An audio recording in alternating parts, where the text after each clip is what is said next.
Dog Works Radio is sponsored by Alaska Dog Works. Check out their website at alaskadogworks.com. Dog Works Radio Network presents Mushing Radio, hosted by Robert Forto. Mushing Radio is about dog-powered sports, living in the Great White North, and mushing. Visit our website at mushingradio.com. Here is your host, Robert Forto. Hello and welcome, everybody. This is Robert Forto, and you're listening to Mushing Radio here on KVRF 89.7 in the Mat-Su Valley, radiofreepalmer.org, and we are dogworksradio.com online. And make sure you check us out on social media, searching for the same name. And joining us today, calling in from Missouri, is Nick Weis. He is a musher that is going to be heading over to Sweden to run in the championships over there. Nick, how's it going? It's going well. How about you? I am well, thank you. Could you introduce yourself to our listeners, please? Yeah, like you said, my name is Nick Weis. I live in Missouri, and I participate in canicross. I've been doing that since about 2012, and just looking forward to getting the chance to represent the U.S. over in Sweden. I have spoken to a lot of you guys already, and I want to thank you definitely for the opportunity in doing so. I understand you're the captain of the team. Is that right? That is correct. So about 12 athletes are heading over from the U.S. to Sweden in October, and you're going to be running in several different events, including bike jor, canicross, scooter, cart, or rig, as some people call it, pretty much running the gamut. And I understand you just mentioned you're running in the canicross. How long have you been involved with that event, and when did you get started? So I got started back in about 2012 running canicross, and at the time I really didn't know it was canicross. My wife and I had got a Malamute puppy named Ruger, and I had been a runner in college, and we found out very quickly that Ruger was extremely high energy and just needed a way to burn some energy off of him. And so I started running with him and trying to find ways better than holding a leash with my hand while we ran down the road. So I did some research and found canicross and been doing it ever since.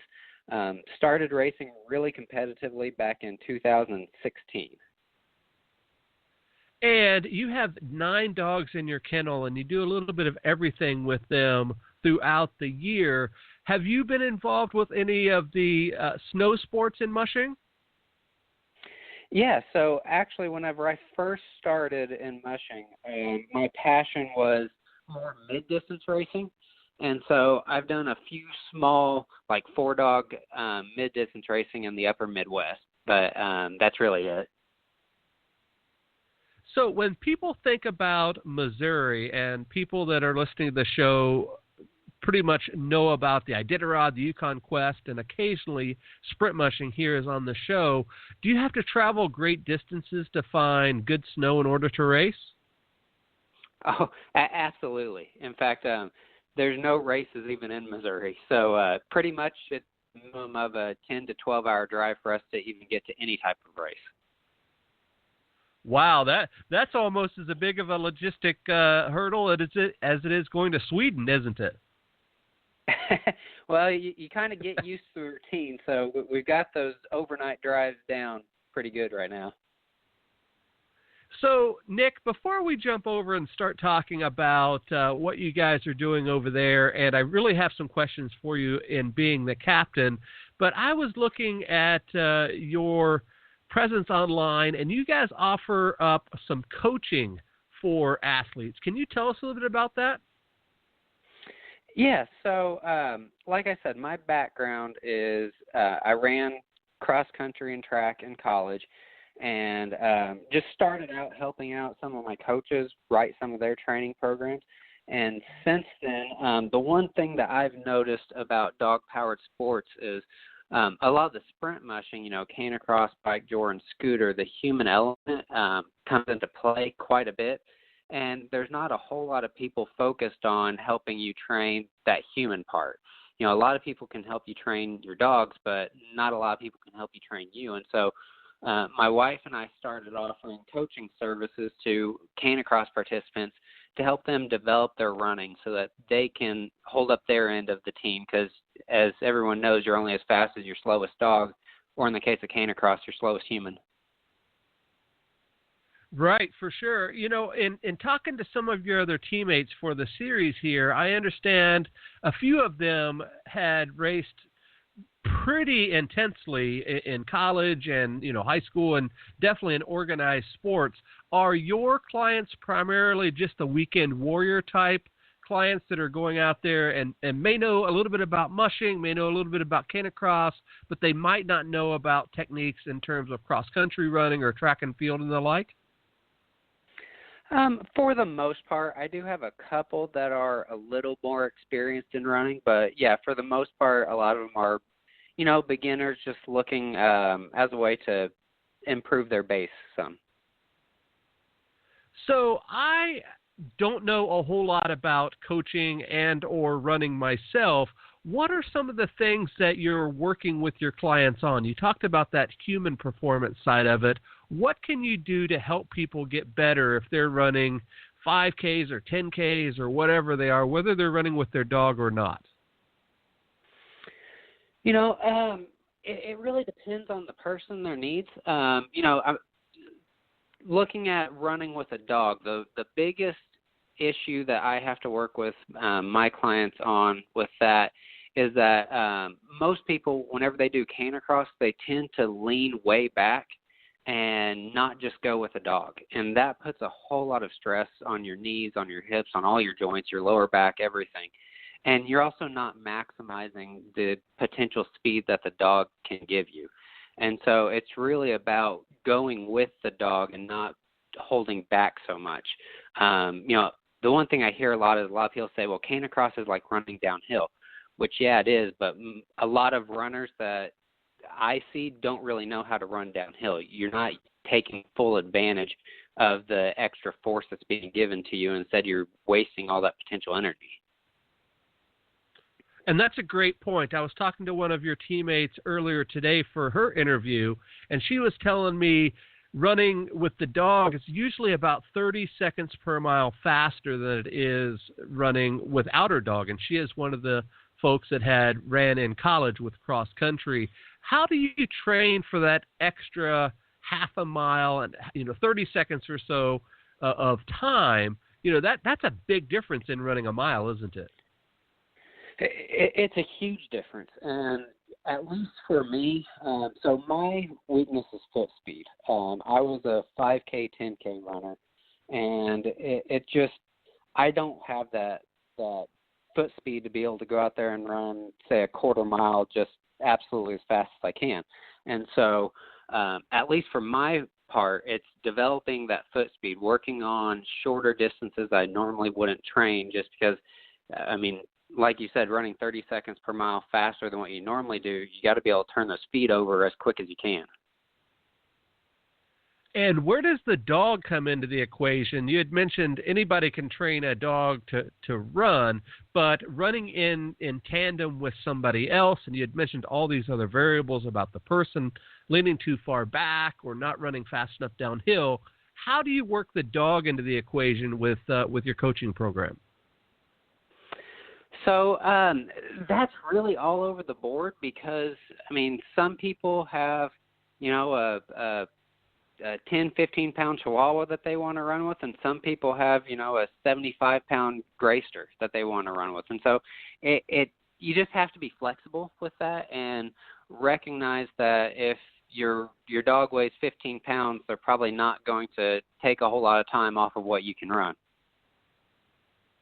And that's a great point. Here in Alaska at our dryland races, we have a guy that shows up every year. He's probably about 220 pounds himself, and he has a big old lumbering lab. And he knows right from the start he's always going to be last because he's running against, the speed demon Alaskan Huskies and the hounds and whatnot. But he's just out there to have fun, and that's what Canicross is all about. really anybody with their pet dog that just wants to get out and exercise and can control their dog on the trail, they can get out there and do this sport, can't they? That's exactly right. It's probably the cheapest dog-powered sport to get into because if you already have a dog, all you need is a bungee leash and a harness and a belt for you, and that's all the equipment you need.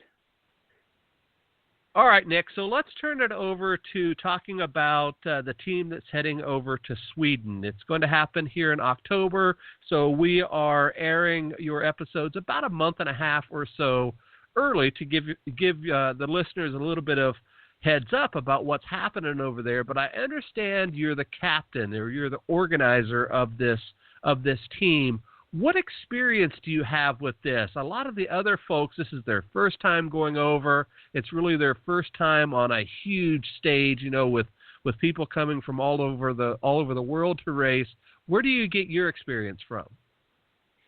So this is my third trip over to Europe, and actually all three trips I've been team captain of the team that's gone over there.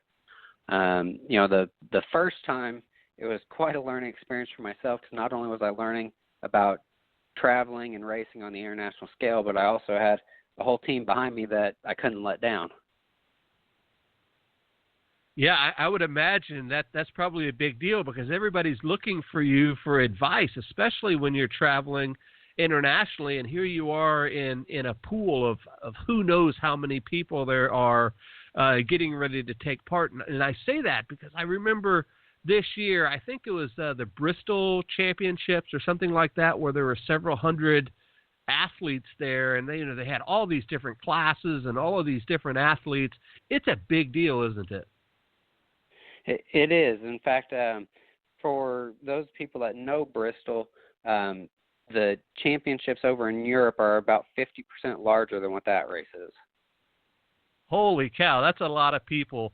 So when you guys are heading over there, you had said that 12 athletes are going with you and their dogs, everything from a one-dog canicross class all the way up to I assume a four-dog rig or cart class.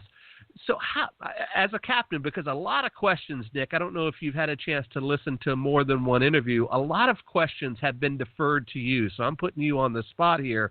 My first question to you is, how did you pick out of all of the athletes involved with dog-powered sports, how did you come down to this Elite 12, if you will? So USFSS, which is the governing body for sprint sled dog sports in the United States, had an application process where all the athletes that wanted to compete submitted application. And then based off those applicants, USFSS went in, looked at their racing record. They looked at their placement in the World Cup standings and selected based off that the top participants in each class. Most classes we were allowed to send 3 participants in. There's some classes where we're actually allowed to send 4 because of certain individuals' World Cup rankings. You get what's called a pre-selected spot, and that doesn't take away from a nation's 3 spots that they get for that class. So, Nick, I'm pretty familiar with how ISDRA ranks their points with their medals and whatnot. Is it similar to that or different? It's very similar to that.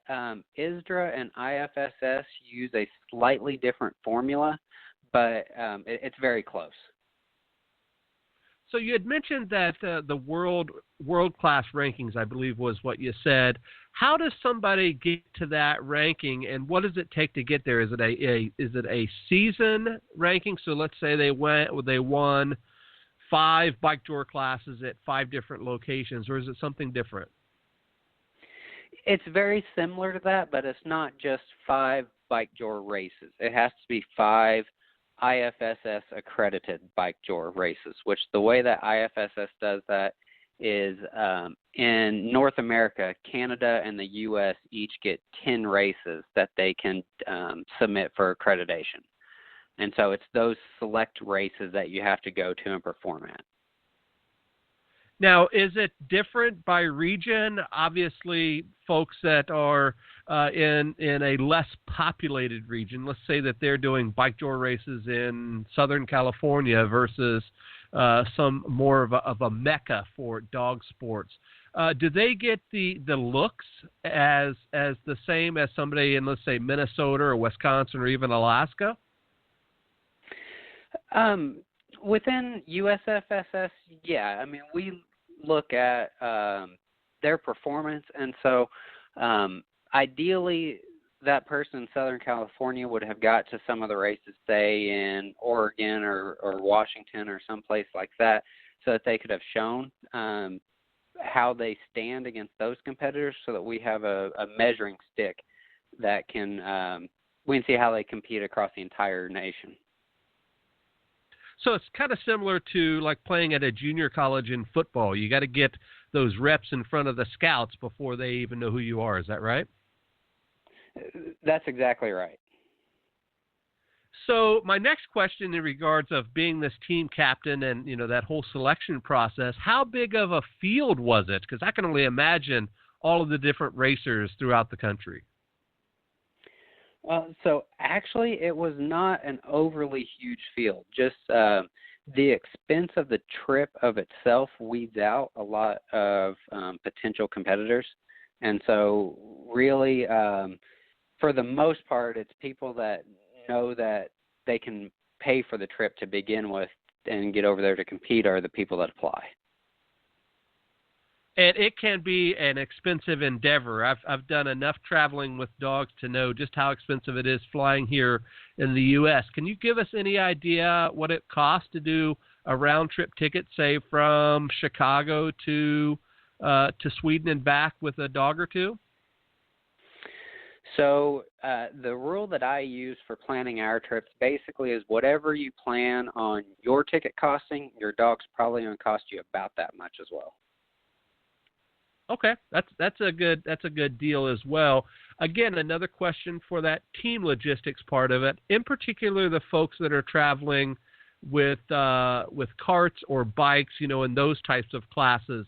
Do most people bring their own? I can imagine those carts are quite heavy, or do they use them from somebody there locally? So there's a good mix. With bikes, especially with bikes, because bikes have sizes and each rider has the fit and everything that they prefer. Most of the bikes they travel with themselves. Scooters and rigs lend themselves more to being able to borrow while you're over there. In fact, IFSS has a couple sponsors that they typically line up that are willing to let you either rent or borrow rigs and or scooters while you're over there. And I have done my fair share of racing with the rigs and the scooters, but I have not ran in an IFSS sanctioned race. Is there certain requirements for either the bike or the scooter or the rig? 'Cause up here you see everything from the 500-pound Risden carts all the way down to the sleek $4,000 or $5,000 models that they're selling these days. So most of them that you will see are those sleek $4,000 or $5,000 models. When you get into the 6 and the 8 dog class, they all have to have 4 wheels, which basically, for anyone knows the 3-wheel rigs that we tend to race over here, it basically looks exactly the same. Just instead of one front tire, you got 2. And those things scream down the trail, especially those really high caliber ones with the disc brakes, and you're rocking and rolling. It's sort of like you're just kind of straddling a couple of bicycles, isn't it? Pretty much, yes. So with you running in Canicross and also kind of being the papa bear of the whole team, what is your job when you get over there as team captain? I can only imagine you're not the Boy Scout leader over there, are you? Well, so my biggest job once we get over there is IFSS will have what's called team leader meetings every night, and basically that's IFSS's way of disseminating information to the team. So I will go to those meetings, take notes. For example, if there's been course changes, if times of races have changed, get start lists for the next day, everything like that. And then after those meetings, I'll meet with our U.S. team and disseminate that information to them. I'll have to get the relay team organized for that on the last day of the competition, stuff like that. Can you talk a little bit about the drug testing or anti-doping protocol that's enforced at some of these international races? I know that it's getting a lot of press, at least, in the ISDRA circles and in the sprint world here. What is it like on the world stage in regards to that?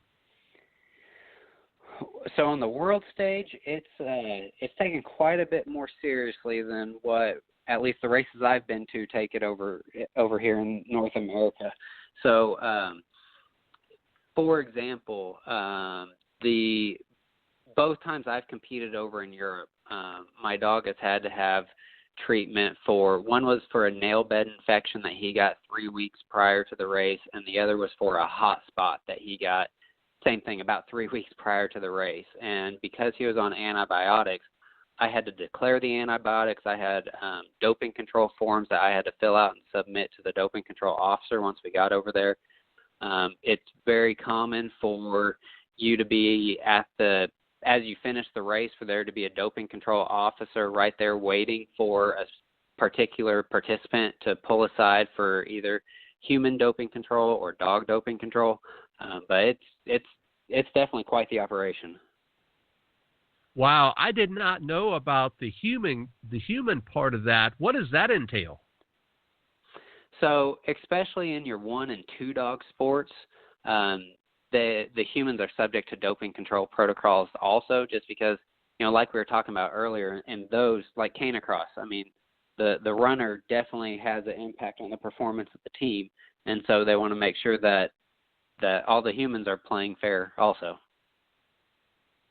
And I would imagine it's sort of very similar to the Olympics, and I'm sure most of our listeners, as they're hearing this, are probably nodding their head with that. Is it kind of the same deal where they take you off and require you to give a test, whether it's a UA test or a blood test or whatever? It's pretty much exactly the same as the Olympics. They take you off, and you're not allowed to leave until you can take whatever test they need you to take. And you had mentioned that you had to declare antibiotics for your dogs for common injuries like hot spots and split nails and that sort of thing.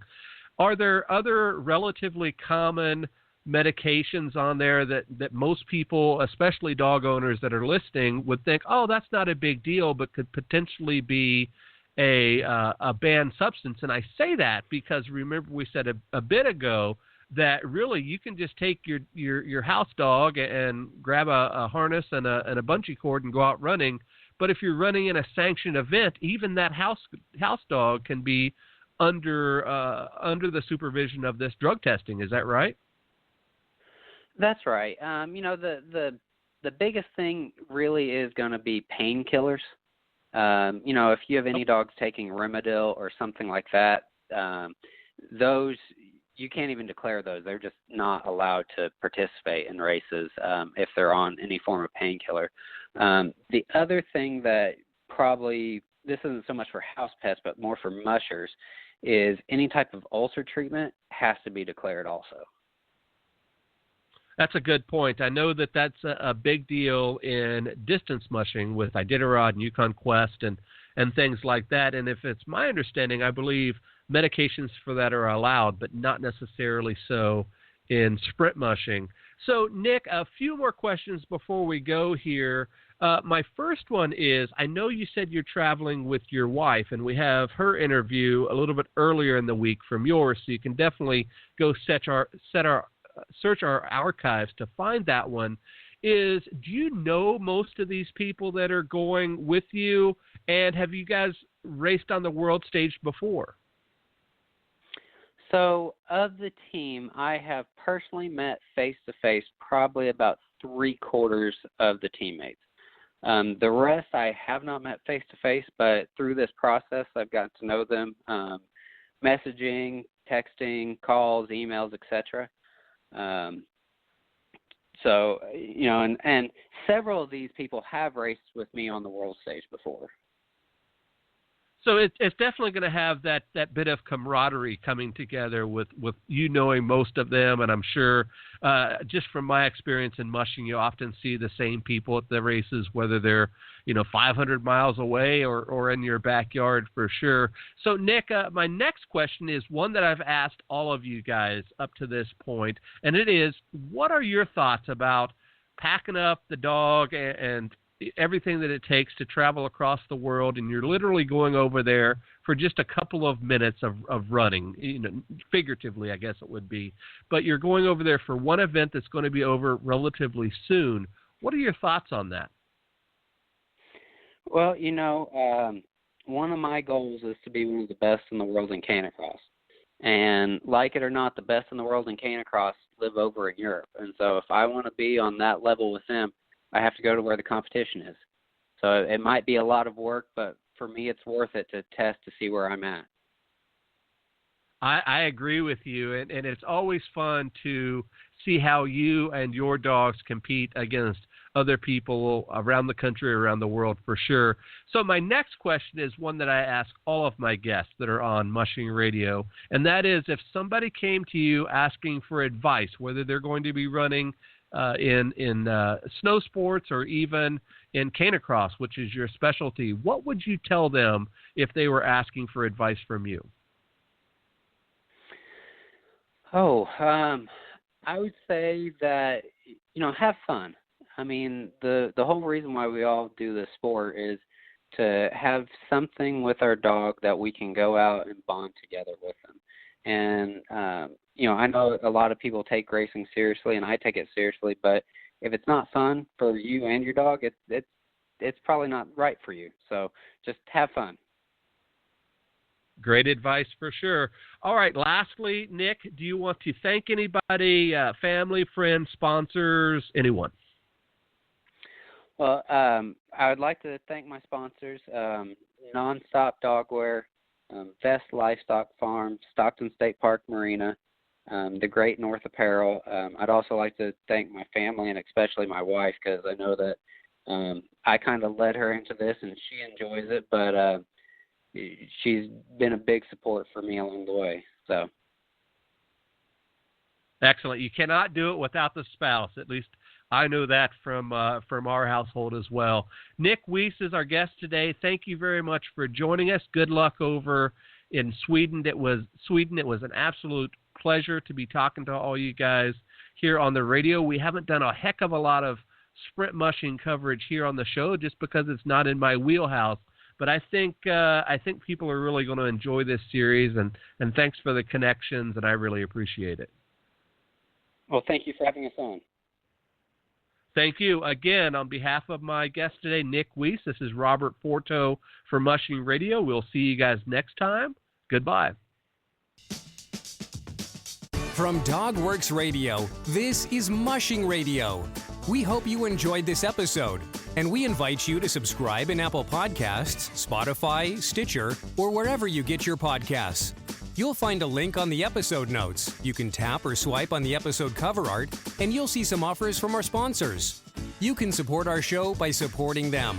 If you like what you have heard, we would love it if you could give us a 5-star rating and tell your friends how to subscribe too.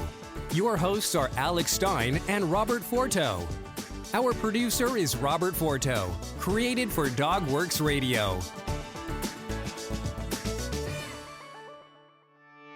Did you know that Alaska DogWorks trains service dogs for those in need throughout North America? Each and every service dog that is trained through the Lead Dog Service Dog Program and Michelle Forto and her team has an individual training plan. We train for autistic, mobility, psychiatric, and PTSD for our soldiers for service work. If you know of someone that may need a service dog, please take a moment and check out Alaska DogWorks on social media and at alaskadogworks.com.